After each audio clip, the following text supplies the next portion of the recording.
Hello everyone, I hope you are doing well. Today we will talk about how to fix or how to solve the problem of Forcestop on the application of Pokémon Go. If we go to settings, here you will click on apps, default apps, app settings. Then here you will search about the application of Pokémon Go and you will click.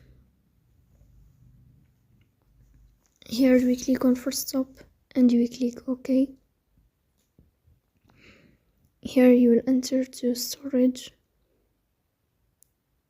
Then you will click on clear cache. In the end you will turn off your phone and you will restart your phone again to fix that problem.